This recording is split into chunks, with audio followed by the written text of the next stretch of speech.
Now, from Nebraska's trusted news source, this is Channel 8 News at 5. Coming up tonight, the state penitentiary without running water after a pipe burst. Plus, an Omaha man is now facing murder charges in the death of his 2 young children. But first, a local favorite is hurting. Good evening, everyone, and thank you so much for joining us tonight. Let's face it, every restaurant has been affected by the pandemic in some sort of way, and some are hanging on by a thread. One local spot is struggling to keep its doors open, and now the community is stepping up in support. Channel 8's Alexa Skineski has the story you'll only see right here on Channel 8. Alexa? Yeah, that's right, guys. The Taste of Louisiana in North Lincoln is well known for helping those in need, like feeding the homeless once a month and every holiday. But now it's our turn to help. And that's what's going to make it dark and give it an extra flavor. The brew is basically what makes the gumbo. It's the smell of this gumbo that brings people to the Taste of Louisiana near First and Cornhusker Highway, one of the only places in Lincoln you can get authentic Cajun food. Everything that I do, I put my heart and soul into everything, especially when it comes to cooking, because this is really what I'm passionate about. The owner, Pokey Black, moved to Lincoln from Louisiana to start over. He opened the restaurant in June of 2020. I've always been the type of person that just jump out, so I just figured it was now or never. But it hasn't been easy. Pokey says owning a restaurant has been hard enough during COVID, but the last 3 months have been even worse. With food and supply prices surging and a spike in COVID cases, he's seen less customers. All of this has created the perfect storm, and the restaurant is at its breaking point. Especially like the last 2 weeks or whatever, this month period has really been hard. And I was getting ready to give up. Like, I was gonna take what I have left and I was gonna try to hold on until Thanksgiving and then just, give it away to the homeless or whatever. But Pokey is doing everything in his power to keep the Taste of Louisiana alive. He's looking for a second job on top of owning, managing, and cooking for his restaurant since he's the only employee. Pokey has also taken in some of his family who were affected in Louisiana during Hurricane Ida. So thankfully, he has had some extra hands the last few weeks. But in order for his business to stay open, he needs support. A Lincoln friend, Carrie, has stepped up and started raising donations. Pokey says words can't explain how grateful he is for that support. I look at it and I'm like, man, this can't be real. But time will only tell if this Southern comfort food will stick around for the long haul in North Lincoln. At the end of the day, I'm gonna try not to, make too big of a fuss about it because, I set out to do something. If I failed, at least I tried. If I would have never did this, then, I would have never known what it would have felt like to do this. And then if it do fall, then hopefully I'll be able to do it again sometime in the future. Now, Pokey said he applied for small business grants the city is giving out, but he did not qualify for the help because he opened his business after February of 2020, which is a federal deadline. Rod, Megan. Alexa, thank you very much for that story tonight. And just so the viewers know, so far that GoFundMe has raised almost $4,000, but we have a link on it to it on our website, klkntv.com, if you'd like to donate.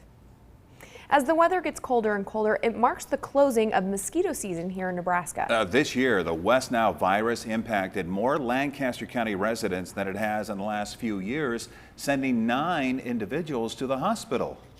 It's hard to predict what we're going to see. It's kind of like flu season. You don't know what you're going to get until it shows up. And that's the same way with West Nile. Some years we have more cases than others. This year we seem to have more cases. Particularly of concern is the neuroinvasive that is the more serious. Now, mosquitoes are cold-blooded, so once temperatures are in the 50s, the adults are not as active and are trying to find places to stay over the winter. These places may include your garage or outdoor shed, so now is the time to winterize those areas.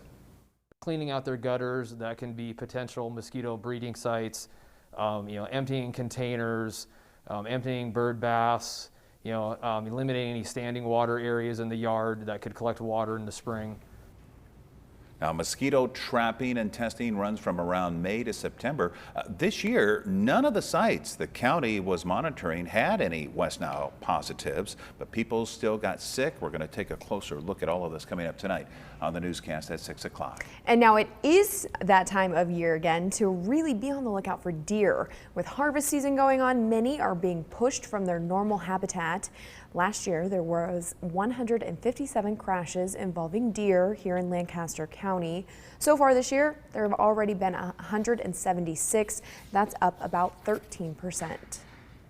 A lot of people are still talking about yesterday's announcement from health officials. That's right. The mask mandate here in Lancaster County was extended till November 24th.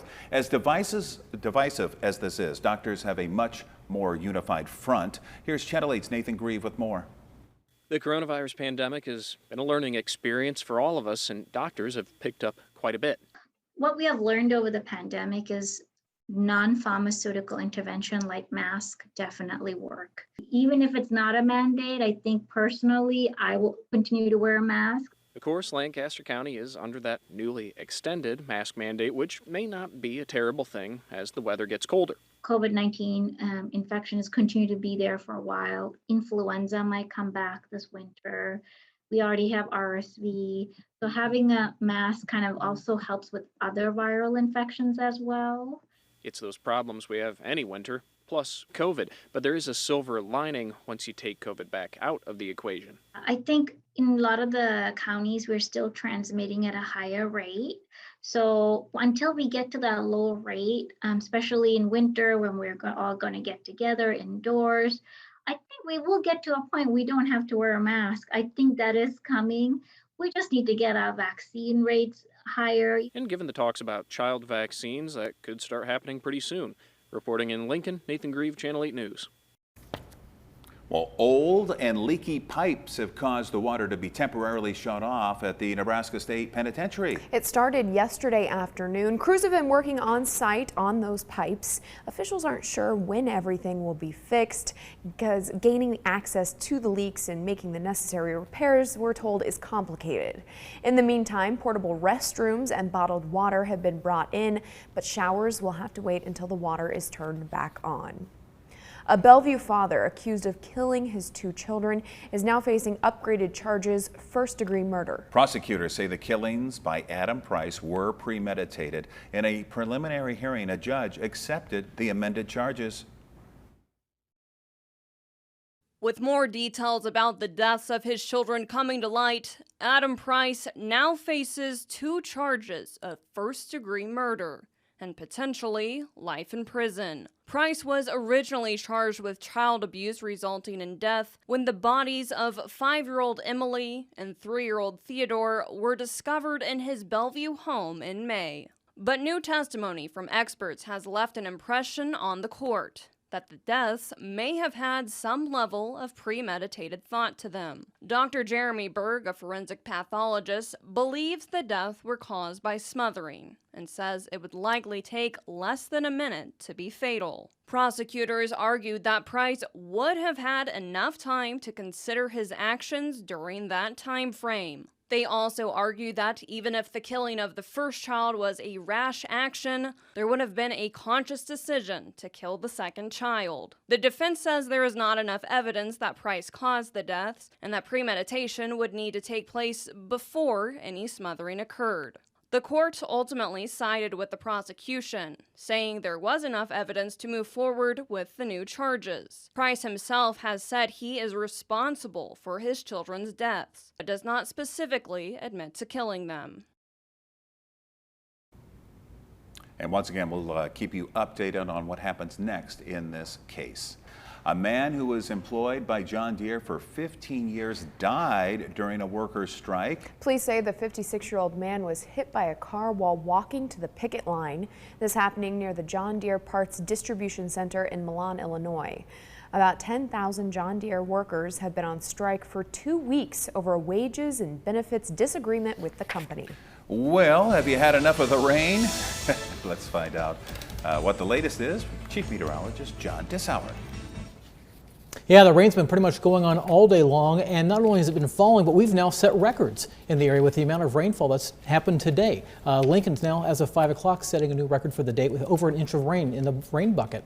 Let me show you radar right now and show you how the rain is just kind of hanging out over the top of southeast Nebraska. Head out towards Kearney, the rain has come to a close. Grand Island, you're just about to see the rain come to a close as well, and it's going to be around here as we go through the rest of the evening for Lincoln. You can see some of the areas with the yellow. There would be some pockets of some moderate rainfall that's falling. Here are the rainfall totals for today. 1.06 in Lincoln, Wahoo over an inch of rain. Look at Hebron coming in at 2.5 inches of rain this afternoon, or I should say throughout the day. Aurora at 1.5 inches and Grand Island at 1 inch. Temperature wise, we're sitting anywhere from the 40s to the lower and mid 50s as of 5 o'clock. And the winds continue to blow, gusting 36 miles per hour out towards Grand Island and even higher as you go out towards North Platte and McCook. We're going to see even stronger winds around here as we go through the day tomorrow. For the rest of this evening, we'll keep rain in the forecast. 54 degrees by 6, down to 52 by 8, and 50 degrees by 10 o'clock tonight. We'll talk about when the rain comes to an end and then gets replaced by some stronger winds through the day tomorrow. But there is some sunshine ahead and some warmer temperatures. We'll talk more about that coming up in just a few minutes. All right, thank you, John. For the first time, officials are addressing questions about that fatal shooting on Alec Baldwin's movie set in New Mexico. They say the possibility of criminal charges is on the table, but the investigation is ongoing. ABC's Rena Roy has the latest. An intricate investigation underway on the movie set Rust in Santa Fe, New Mexico. Authorities collecting 600 pieces of evidence, including 3 firearms and 500 rounds of blank, dummy, and apparent live ammunition. We're going to determine how those got there, why they were there, because they shouldn't have been there. The question is, how did it get there? That in and of itself is negligence. The question's going to be, who was responsible? Police say Alec Baldwin fatally shot cinematographer Helena Hutchins Thursday with a Colt-long revolver while rehearsing for a scene. And if the sheriff's office determines during our investigation a crime has occurred and probable cause exists, an arrest or arrests will be made and charges will be filed. Investigators believe that bullet first hit Hutchins before lodging into director Joel Souza's shoulder. The projectile was recovered by medical personnel and turned over to the sheriff's office as evidence. Officials explain the armorer had prepared the gun, then the assistant director handed it to Baldwin, yelling "cold gun," meaning it should have been empty, but it was in fact loaded. The AD telling authorities he was not aware of that.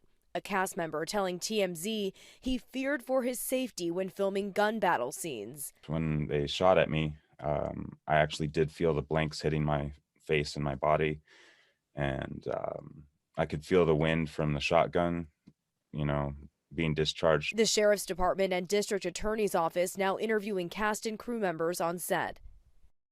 It could be weeks or even months until authorities decide if a crime occurred that warrants an arrest or any charges. Investigators looking at every angle and every piece of evidence very closely. Producers of the movie have also hired their own lawyers to conduct a separate investigation, according to an internal letter obtained by ABC. Rena Roy, ABC News, New York.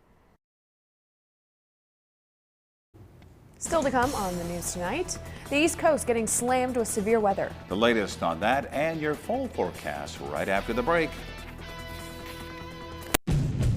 Ready to save on Hondas? Save thousands with 0% financing. This has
Now to that powerful storm impacting around 45 million people on the East Coast. With flooding, power outages, and travel delays, ABC's Andrew Dimbert has the latest. Overnight, the first nor'easter of the season racing up the East Coast.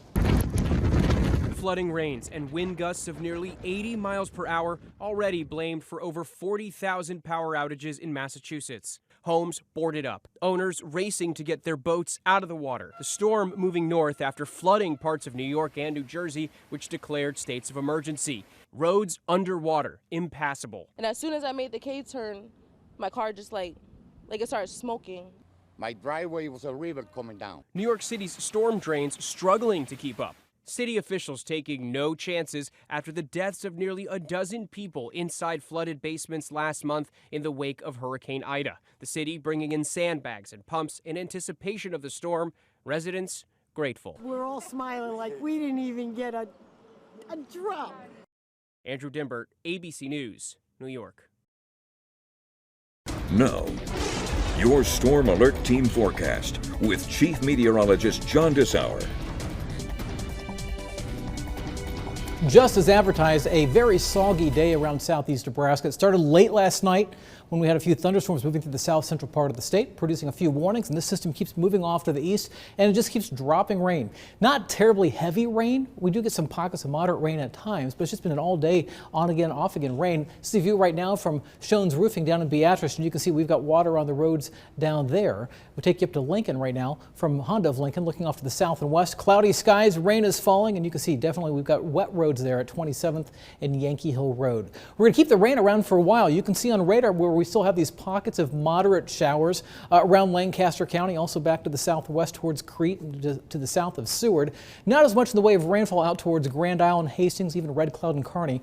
Rain is mainly done for you at this point, maybe a sprinkle, and that's about it.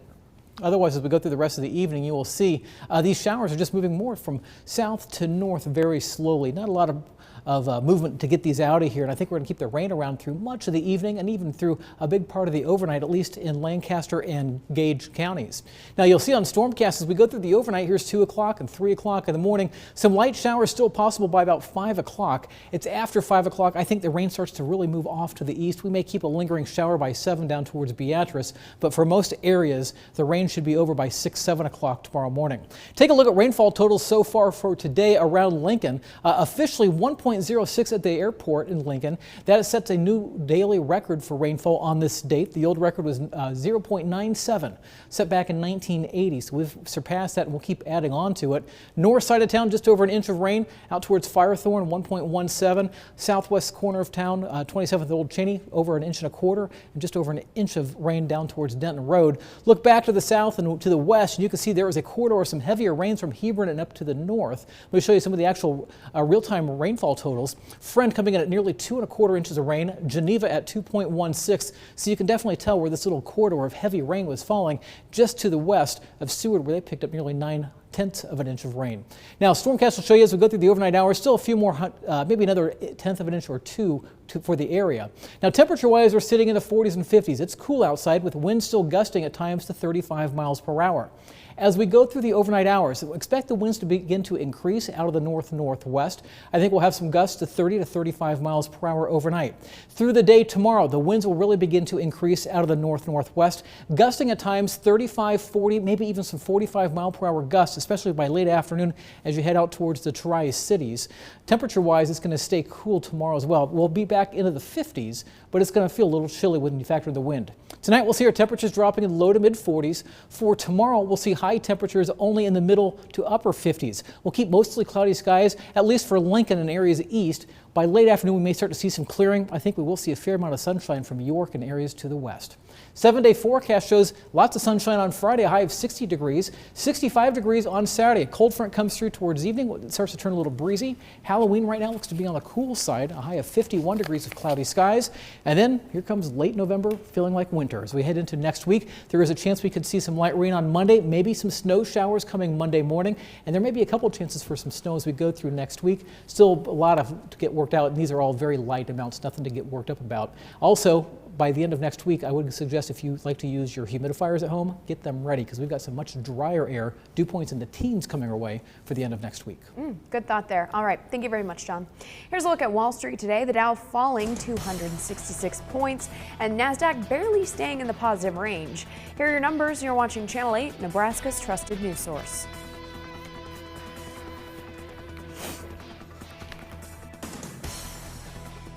Tonight, after the powerful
Tonight, an aerial drone spots sharks swimming under surfers. And an animal dentist performs a root canal on a 1,300-pound polar bear. Here's tonight's Take a Look at This. I don't know what's more unsettling about this drone video of surfers and white sharks captured off the Southern California coast. The fact that the sharks are swimming so close to the surfers, or that the people in the water are seemingly oblivious to the swimming predators. Photographer Scott Fairchild posted the stunning videos to his Instagram account after his drone camera captured the close encounters near San Diego. Local experts say the white sharks appear to be juveniles and likely enjoy the coastal waters for their warmth and abundance of food. But local media reports white shark attacks are rare for the area, and thankfully no one was injured in this captivating and close-up encounter. Living on the edge on top of a New York City skyscraper. That's the mission of City Climb at the Edge at Hudson Yards, the highest external building climb in the world. For $185, thrill seekers can strap in and ascend 190 external steps nearly 1,200 feet in the air to the building's sky deck, where you can literally hang out and enjoy spectacular 360-degree views and a champagne toast to your insane achievement. Finally, here's a different kind of daredevil in a different kind of close encounter. It's an animal dentist performing an hour-long root canal on a more than 1,300-pound polar bear. The bear, which lives in the UK's Yorkshire Wildlife Park, had been suffering from a broken tooth, so the park brought in the specialist to perform the careful operation, while vets got in a thorough general check on the bear, whom the park says has now fully recovered. For Take a Look at This, I'm Jeremy Roth. All right, let's get a final check of the weather. I think we're done with the rain, John. Not so much just yet. We've still got a lot of rain out there to go. You can see right now around Lancaster County, we've got some pockets of moderate rain falling from south to north. As we go through the rest of the evening, rain showers continue through at least 10 o'clock. All right, thank you, John. Thank you all for joining us. World News is next. See you back here at 6. With the Channel 8 Eyewitness News mobile app, you'll be the first to know. Get alerts about breaking news and weather, all in the palm of your hand. We're up before the sun, so we can make breakfast for our friends and family. Hot off the griddle, fresh as can be. At Amigos. Closed captioning